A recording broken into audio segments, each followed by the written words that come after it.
Peço que os irmãos, por gentileza, abram suas Bíblias na carta do apóstolo Paulo aos Filipenses, capítulo 3.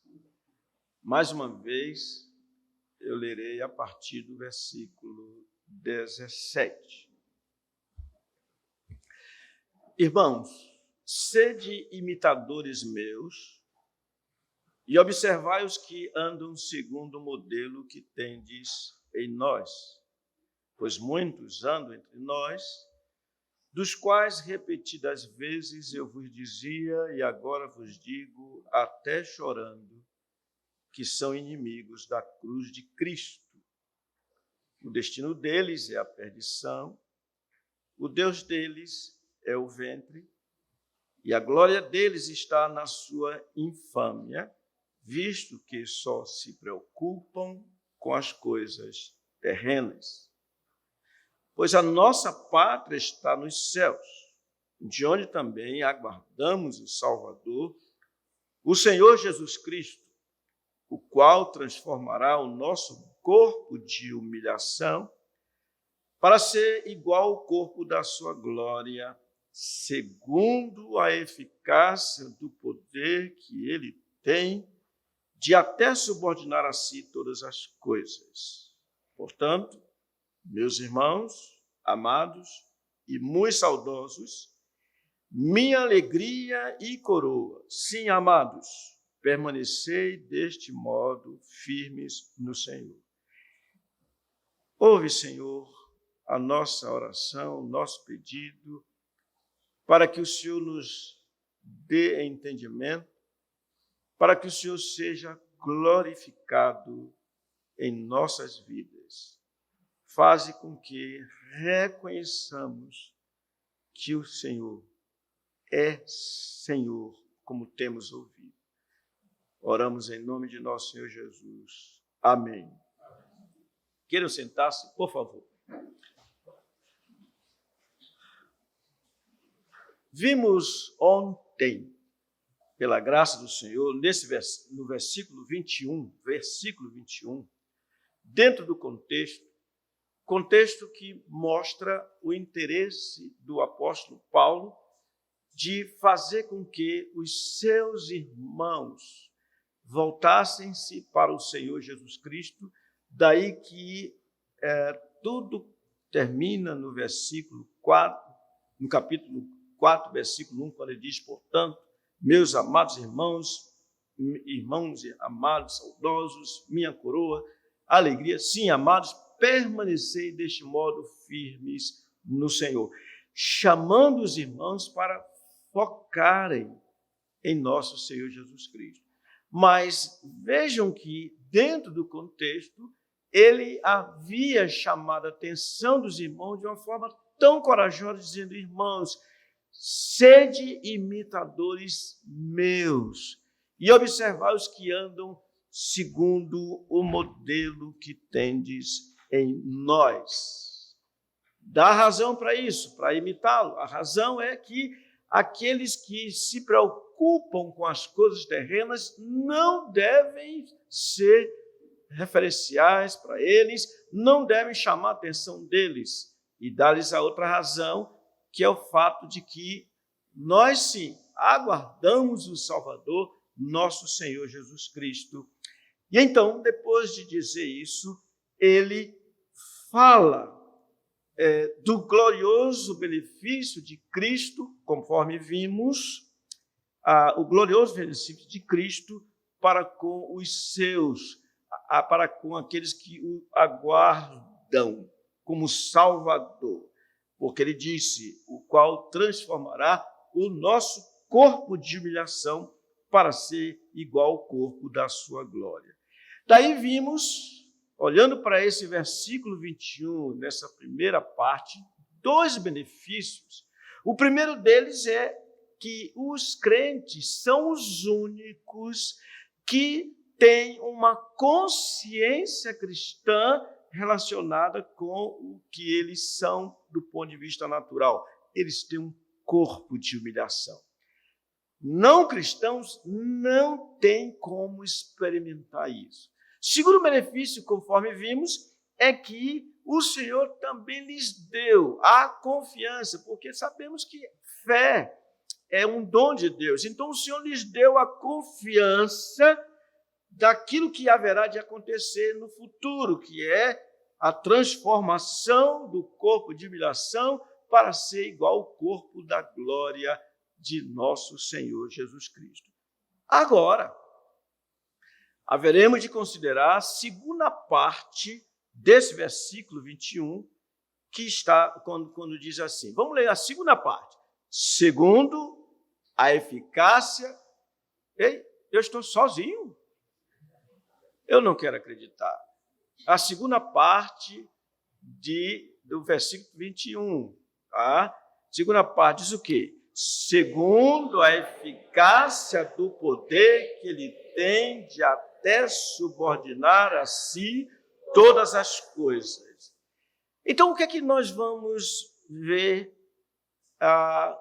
em termos de algo mais da eficácia do reinado de Cristo? Nós vamos ver nesta noite a suprema autoridade de Cristo sobre tudo. É o que temos ouvido aqui. É exatamente o que essa segunda parte desse versículo 21 nos mostra. A suprema autoridade dele, que a autoridade essa que faz com que tudo que ele deseja, tudo que ele quer, tudo que foi planejado, se cumpra cabalmente. Daí a sua eficácia, seu poder eficaz. Ora, convém que lembremos do significado da palavra eficácia. Devemos lembrar, como temos já ouvido de várias maneiras, que algo é eficaz quando cumpre o propósito pelo qual ou para o qual foi feito. Por exemplo, Deus na eternidade escolheu um povo, amou esse povo e determinou seu destino, predestinou. E sabe para quê? Para que os seus fossem conformes à imagem do seu Filho Jesus Cristo. Como tudo que Deus planeja, Ele realiza, o seu poder efetuará isso, porque o seu poder é eficaz. Então, olhemos para essa expressão, para toda a expressão do versículo 21b, essa parte final do versículo, com vista a termos uma compreensão geral dela por meio de duas perguntas. O que dá firme confiança aos cristãos quanto a terem futuramente seus corpos de humilhação transformados de modo tão assombrosamente maravilhoso? Essa é a primeira pergunta. O que dá essa firme confiança? Ou como será possível? Ou com que poder será suficiente para realizar tão grandioso feito?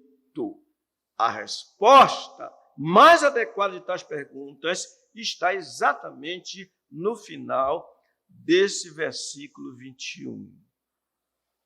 Irmãos, a fim de que nós nos concentremos na grandeza desse poder transformador de nosso Senhor Jesus Cristo, nós precisamos com esse tema, que é um subtema, a suprema autoridade de Cristo sobre tudo, ver 4 proposições, ou 4 deduções, ou 4 verdades. Vou citá-las e depois nós vamos considerar cada uma delas com a graça do Senhor.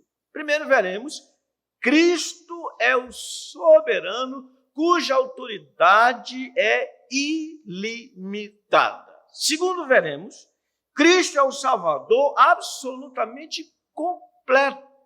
Em terceiro lugar, veremos Cristo é o Salvador completamente eficaz.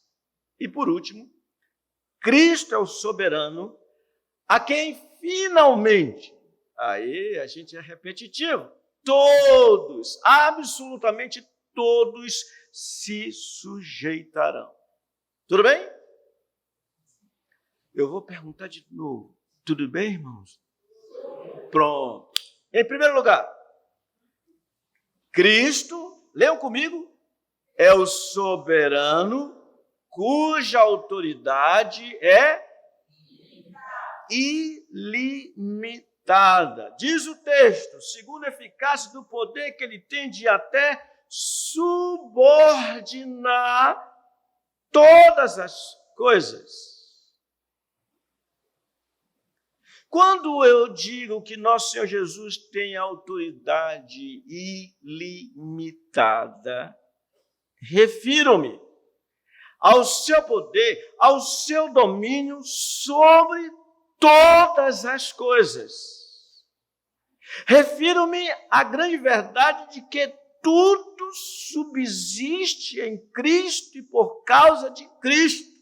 O escritor de Hebreus, no capítulo 1, versículo 3, chega ao ponto de dizer que ele, que é o resplendor, é a expressão exata do ser de Deus, sustentando. No momento que o escritor escreveu isso, ele estava crendo que o Senhor estava sustentando e continua sustentando todas as coisas pela palavra do seu poder.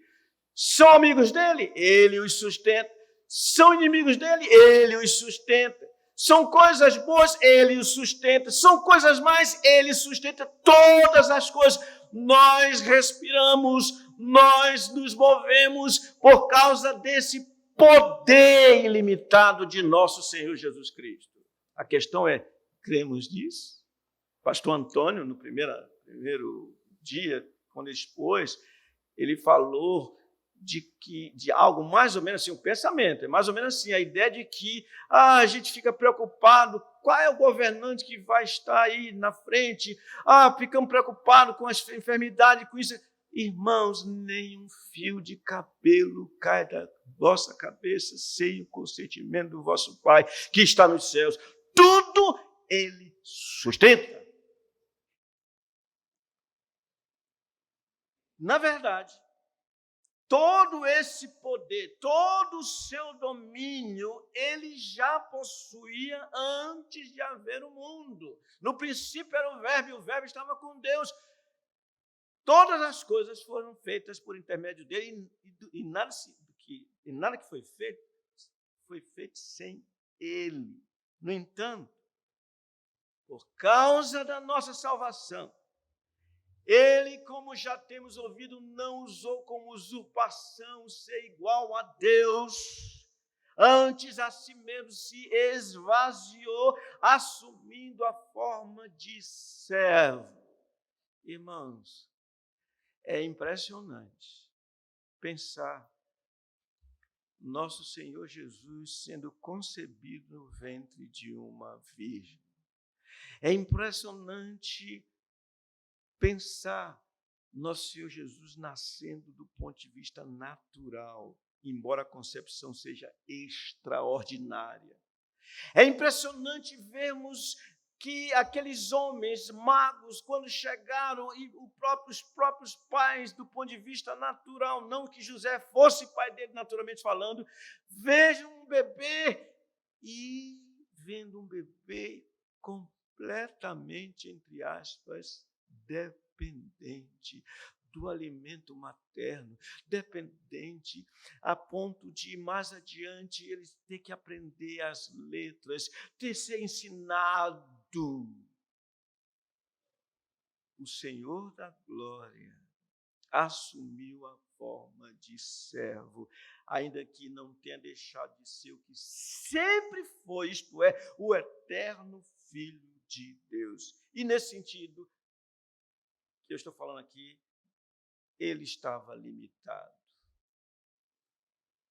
Mas depois de ter feito a purificação dos nossos pecados, ele assentou-se à direita da majestade nas alturas, tendo se tornado tão superior aos anjos, quanto herdou mais excelente nome do que eles.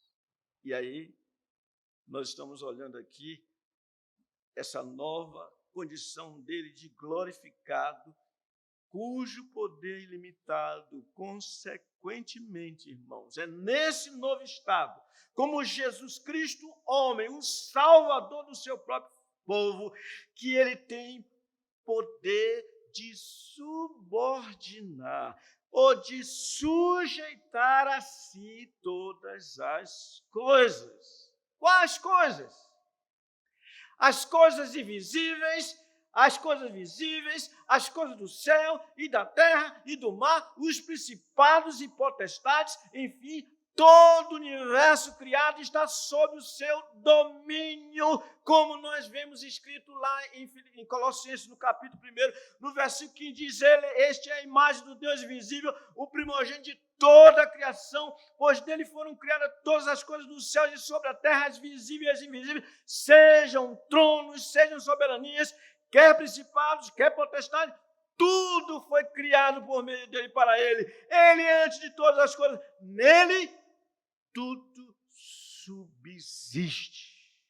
Ele é a cabeça do corpo da igreja. Ele é o princípio, o primogênito entre os mortos, para em todas as coisas ter a primazia, ou seja, a superioridade. Porque aprove a Deus que nele residisse toda a plenitude, e que, havendo feito a paz pelo sangue da cruz, por meio dele, reconciliasse todas as coisas, quer sobre a terra, quer nos céus. Gostei de ouvir um dos meus irmãos pregadores falando que não há nada que possa agradar a Deus que esteja fora do Senhor Jesus. Beijai o Filho. Para isso ele foi criado, para que todos se voltem a ele. E quem não o beijar, como nós ouvimos agora há pouco, haverá de curvar-se, como veremos também, e confessar que ele é Senhor.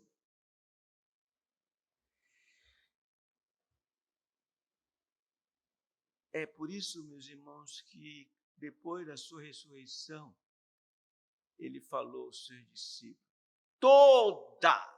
preste atenção bem, toda, toda a autoridade me foi dada nos céus e na terra, e de, portanto, fazer discípulo de todas as nações. E eis, claro, ensinando a guardar todas as coisas que vos tenho ordenado, e eis que estou convosco todos os dias até a consumação do século. É por isso, portanto, com base nessa absoluta autoridade, que o seu poder é ilimitado, e é onde residia por causa dele, conferindo aos seus confiança.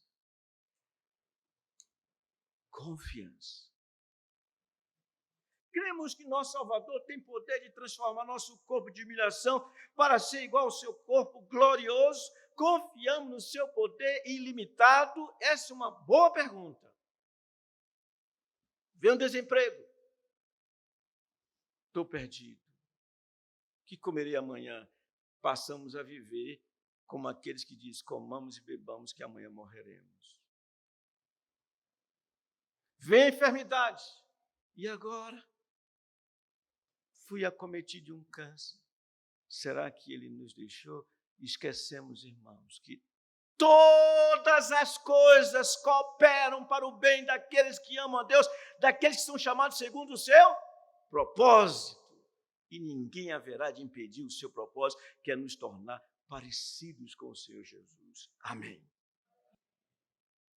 Em segundo lugar, Cristo é o Salvador absolutamente completo.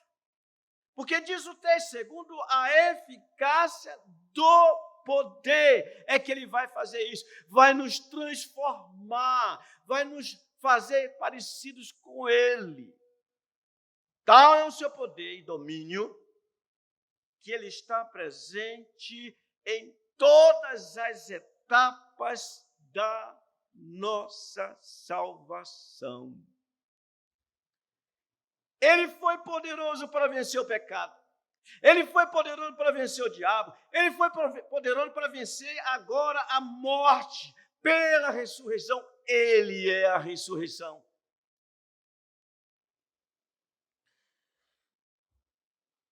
Quando eu digo que nosso Senhor é um Salvador absolutamente completo, meus irmãos, refiro-me ao fato de que Ele, pelo seu grandioso poder, está envolvido em todas, repito, as etapas da nossa salvação e por isso conquistou nossa total salvação. Qual é a ideia? Meus irmãos, tudo isso que nós estamos ouvindo aqui sobre ele é para que nós tenhamos a nossa confiança aumentada, continuadamente aumentada e focada nele. Não há nada, sem mim, disse ele, nada podeis fazer. Não há nada que nós, do ponto de vista espiritual, não dependamos do Senhor. Nada. Foi ele quem se deu a si mesmo para remir-nos, para nos libertar de toda iniquidade. Foi ele quem também se deu a si mesmo para nos purificar de toda injustiça. Foi ele e é ele quem nos livra e nos livrará de toda a obra maligna, como disse Paulo na segunda carta a Timóteo, e nos levará salvo para o seu reino celestial. Será ele quem nos livrará da ira vindoura. Irmãos, que quadro lindo! Naquele dia, essa é uma ilustração belíssima, quando o Senhor derramar a sua ira sobre toda a carne. Sabe onde estaremos? Debaixo das suas asas, porque ele se tornou nossa propiciação. Deus derramou a sua ira sobre ele, como faz uma tempestade sobre uma galinha. Ela morre, mas seus pintinhos ficam agasalhados e seguros. Ele morreu, mas ressuscitou. E o efeito da sua morte vale por toda a eternidade. Dá para percebermos, irmãos, sua atuação e a presença dele em cada etapa da nossa salvação, porque tem um aspecto interessante disso, que é simples, mas é bom a gente lembrar. Nós fomos salvos quando cremos. Nós estamos sendo salvos, por isso que temos que confessar os nossos pecados, e ele é fiel e justo para nos perdoar os pecados. Por isso, como eu disse, temos advogado junto ao Pai, Jesus Cristo justo, mas nós também seremos salvos. Essa ideia de salvo para sempre, tem que ter um cuidado, porque só será salvo para sempre quem foi salvo, está sendo salvo e será salvo. Por isso, nossa ressurreição está garantida, porque ele é a ressurreição e a vida. Assim, certamente, ele nos salvará. E a salvação tem a ver com a redenção do nosso corpo. Por isso, Paulo diz, transformará o nosso corpo de humilhação para ser igual ao corpo da sua glória. Por quê? Porque ele é um Salvador eficaz. Mas não é somente isso. Em terceiro lugar, Cristo é o Salvador completamente eficaz. Porque diz o texto, segundo a eficácia do poder que ele tem de até subordinar a si todas as coisas. Isso quer dizer, irmãos, que todos os seus propósitos, cada um deles, todos, se cumprirão de modo perfeito. Por quê? Por causa da eficácia do seu poder. Como diz a Nova Versão Internacional, pelo poder que o capacita a colocar todas as coisas debaixo do seu domínio. Ora, uma coisa é ter poder, outra coisa bem diferente é ter um poder que realiza o que foi idealizado, planejado e determinado. Olha só o nosso poder. Vamos pensar no nosso poder. Olha, irmãos, amanhã nós vamos estar aqui e vamos fazer isso, aquilo, outro. Podemos garantir isso? O cumprimento disso? Podemos? Mas às vezes a gente age como se pudesse. Na conversação, aliás, eu me lembro aqui que as meninas, minhas filhas, elas ouviram isso, se elas errarem é porque elas querem nesse ponto. Elas ouviram muito. Diziam assim, amanhã a gente vai estudar isso. Se... Era na hora. Se o Senhor quiser. Nós vamos comprar uma bolsa. Se o Senhor quiser. Lá em casa tem tinha assim uma, escrito na geladeira, virtualmente falando, se o Senhor quiser. Se o Senhor quiser, Ele sim pode dizer, amanhã vai ocorrer isso. Na eternidade, vocês estarão comigo para todo sempre. Por isso Ele disse, não se turbe o vosso coração. Tende fé em Deus, tende fé em mim, tende fé em Deus, tende fé em mim também. Na casa do meu pai há muitas moradas, se não for assim, eu vos teria dito. Pois vou preparar um lugar, e quando eu for e vos preparar um lugar, voltarei e vos receberei para mim mesmo, para que onde eu estou estejais vós também, para sempre.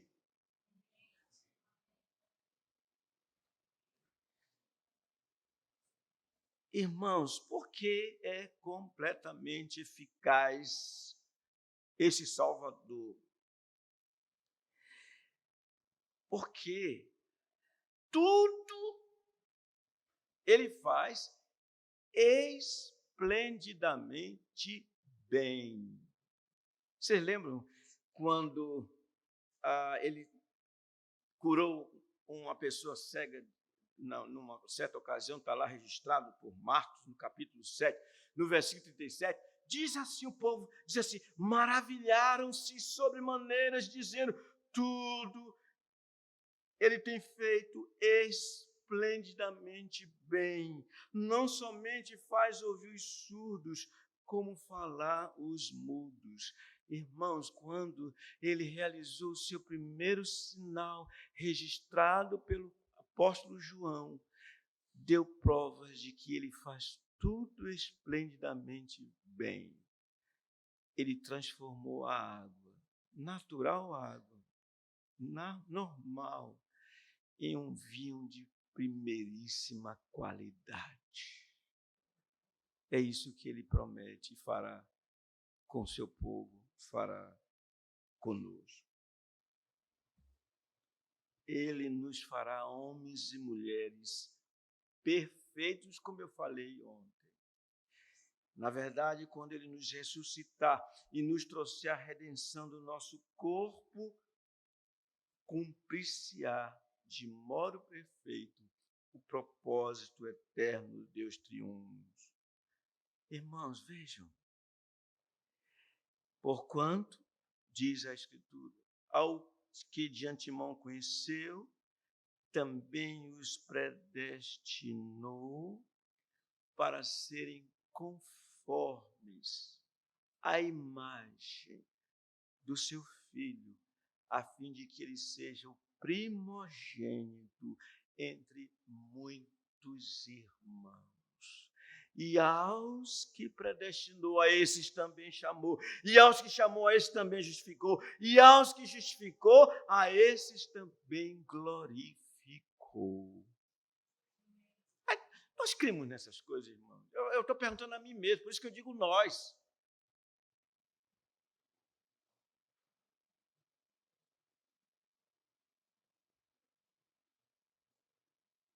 Cremos ser nosso Salvador completamente eficaz. Cremos que seremos o que Ele prometeu para o seu povo, salvá-lo de todos os seus pecados. Não existe nada que nos perturbe tanto quanto o pecado. Mas vai chegar o dia, como falamos ontem, que não teremos mais pecado. Amém, Senhor.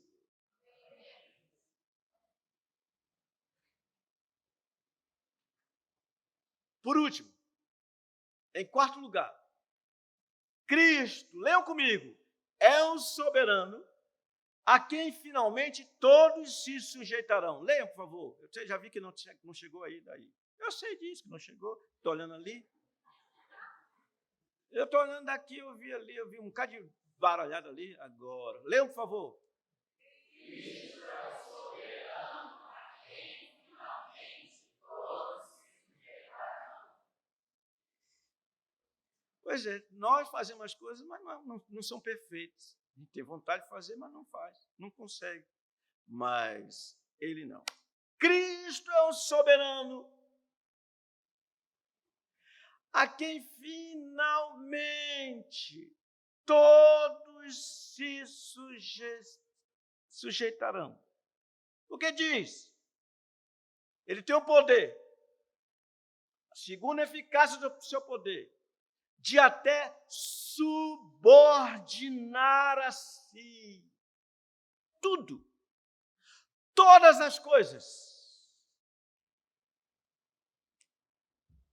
Permita-me, nobre pastor, eu vou roubar o texto do apóstolo Paulo que não é seu.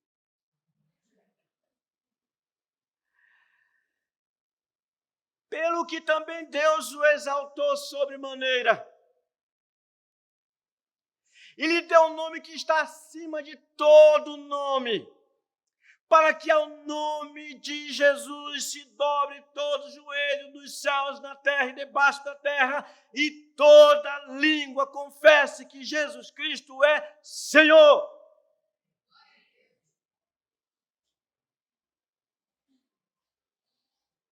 Meus irmãos, isso vai acontecer, porque sabe quem está empenhado para que isso aconteça? Deus, o Pai. Por isso nós o vemos lá em João, no capítulo 17, o Senhor Jesus, quase perto de sair de cena, Ele orou e dizer assim, Pai, glorifica-me contigo mesmo, com a glória que tive junto de Ti, antes de haver mundo. Vocês já pararam para pensar? Deus está empenhado porque Ele tem que cumprir o seu propósito em Cristo. Por isso diz, todos vão se dobrar diante dEle. E é quando Deus, não é Ele. Vocês já notaram? Não é Ele que será glorificado. Vocês já notaram, não? Olha o texto. Para quê? Diz assim, toda língua confessa que Jesus Cristo é Senhor. Para quê? Para quê, irmãos? Glória de Deus Pai. Irmãos, isso é impressionante.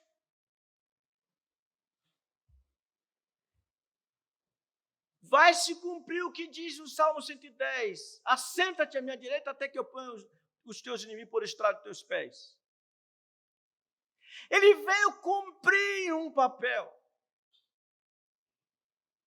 Ele veio realizar um plano, o plano do Pai.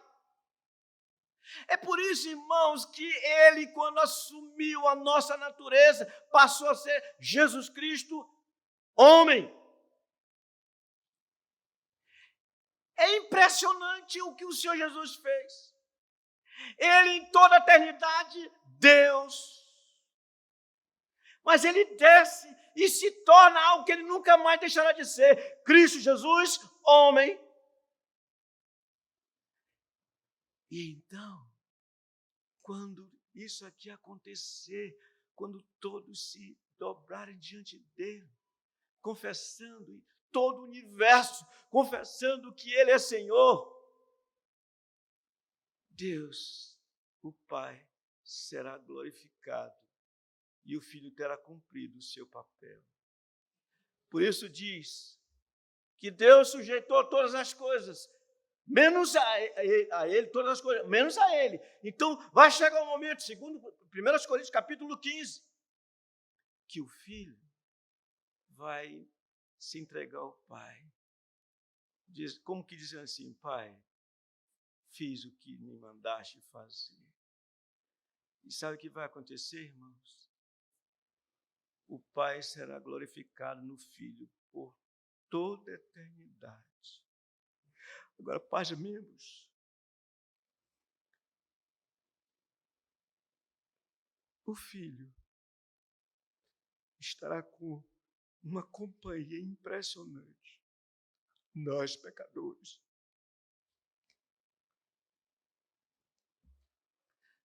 Se cumprirá o que foi projetado, planejado na eternidade. Ele com a sua noiva, adorando a Deus pelos séculos dos séculos. Não dá para entender essas coisas, irmão. Por isso, nos diz sobre essa sujeição, peço que vocês abram suas Bíblias no capítulo 5 de Apocalipse, versículo 6, vejam que nos diz a Escritura. Então vi no meio do trono e dos 4 seres viventes, e entre os anciãos, de pé, um cordeiro, como tendo sido morto. Ele tinha 7 chifres, bem como 7 olhos, que são os 7 Espíritos de Deus enviados por toda a terra. Veio, pois, e tomou o livro da mão direita daquele que estava sentado no trono. E quando tomou o livro, os 4 seres viventes e os 24 anciãos prostraram-se diante do Cordeiro, tendo cada um deles uma harpa e taças de ouro cheias de incenso, que são as orações dos santos, e entoavam um novo canto, dizendo: digno és de tomar um livro e de abrir os selos, porque foste morto, e com teu sangue compraste para Deus os que procedem de toda tribo, língua, povo e nação, e para o nosso Deus os constituíste reino e sacerdotes, e reinarão sobre a terra. Diz o versículo 11, vi e ouvi uma voz de muitos anjos ao redor do trono, dos seres viventes e dos anciãos, cujo número era de milhões e milhares de milhares, proclamando em grande voz: digno é o Cordeiro que foi morto de receber o poder e riqueza e sabedoria e força e honra e glória e louvor. Então ouvi que toda a criatura que há no céu e sobre a terra, debaixo da terra e sobre o mar, e tudo que neles estava dizendo, leiam comigo por favor: aquele que está sentado no trono e ao Cordeiro seja o louvor e a honra e a glória e o domínio pelos séculos dos séculos. E os 4 seres viventes respondiam: amém. Também os anciãos prostraram-se e adoraram. Meus irmãos e irmãs, que conforto há para aqueles e naqueles que depositam sua confiança nesse Salvador completamente eficaz. Irmãos, não dá para entender como é que Deus nos coloca nos colocou nesse plano e fará com que tudo isso seja realizado. Conclusão. Rapidamente. No futuro, todos obedecerão à voz desse nosso Rei, crentes e descrentes. E todos, cada um, confessarão que Ele é Senhor. E como temos ouvido, felizes os que já dobram seus joelhos, especialmente o joelho da alma, o coração que é dado diante dele, dizendo: Tu és meu Senhor. Assim, meus irmãos, recapitulando, vimos, por favor, sua vez, vamos lá? Cristo é o soberano, cuja autoridade é ilimitada. Cristo é o Salvador absolutamente completo. Cristo é o Salvador completamente eficaz. Cristo é o soberano a quem finalmente todos se sujeitarão. Amém.